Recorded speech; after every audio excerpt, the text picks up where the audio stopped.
Class. My name is Philip Boulware. I was born June 29th, 1991 in Fort Valley, Georgia. I'm the second youngest of six children. My mother is a lawyer. My father is a retired lieutenant colonel in the Army.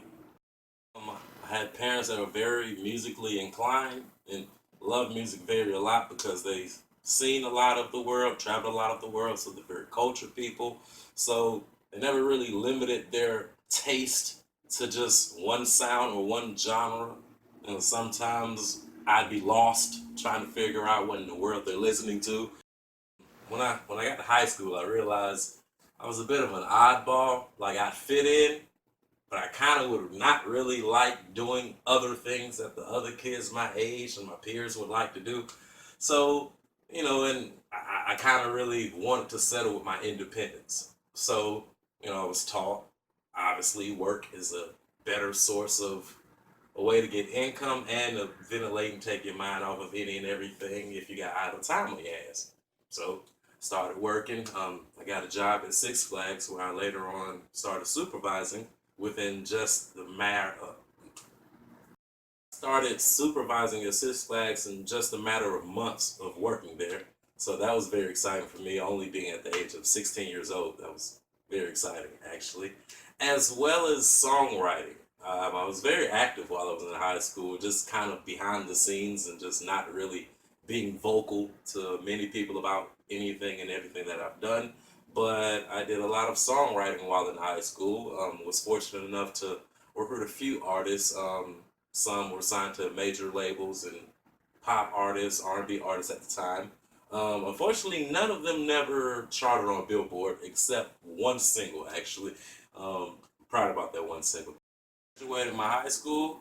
I went immediately into college at University of West Georgia, which is just one of the four schools I got chosen and accepted to. I also got into Clark Atlanta University, Fort Valley State University, and Valdosta State University.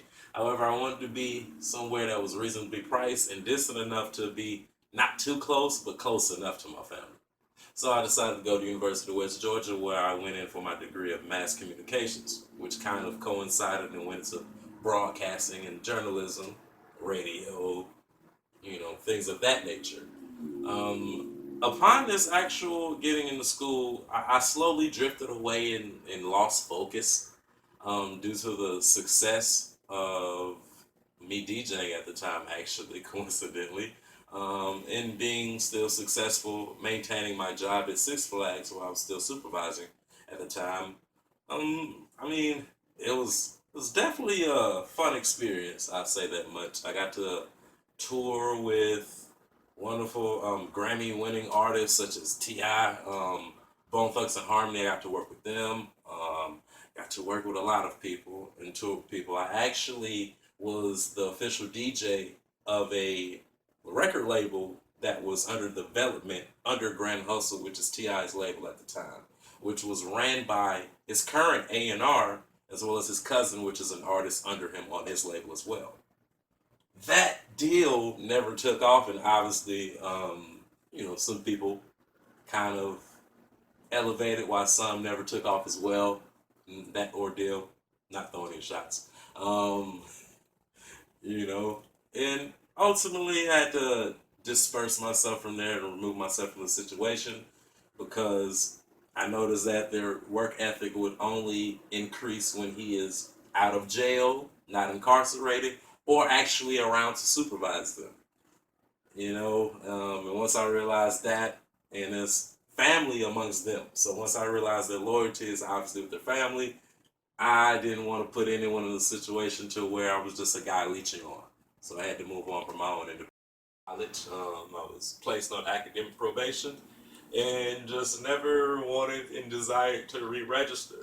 Initially going to college kind of felt like it was a waste of my time based on the field that I wanted to go into anyway. So I kind of just went just to make moms happy and to just add a document to actually say, hey, I can legitimately do what I already do. However, that didn't work out in my best favor, so I ended up not going back to school and just really working odd jobs until I got into the U.S. Army, where I went in pretty much a lost soul And I went in pretty much just to reconstruct my life after consideration and talking with my father, obviously the lieutenant colonel, my cousin who is now a sergeant, as well as just several other friends that I've had that have also made the choice of jumping into the armed forces, not just the army. Um, and they led me to saying it's good. Not to mention I've had extensive training in JROTC prior to going to the army, so I was kind of already familiar with a lot of the things that were going on. So it just felt like a natural, move to make. I had the privilege of being stationed overseas in South Korea, where I was over there for 17 months, 5 additional months in in compared to the average 12 months. I was over there for a security clearance issue because I got into a legal dispute that they did not get the proper paperwork on. Nothing was wrong with what I did.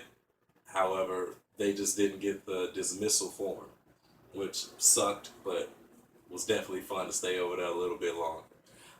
However, when I was over in Korea, I put on a significant amount of weight through the grace of God and just really just being determined and actually caring about myself. I actually lost 35 pounds in that transition to coming back to the States. Um, I had a brief battle with depression as well as alcohol while I was in the Army. However, when I got out ETS, I continued to pursue my degree, my bachelor's in computer network and cybersecurity. And obviously, as you can see, I'm back on the turntables. Pretty much never really exactly stopped. Was still on it while in the Army, but now I can dedicate more time and focus, which is why I tell everyone a message and a quote that I tell myself that I wake up to each and every day, which is by my bedside. Life has no remote control. Get up and change it yourself.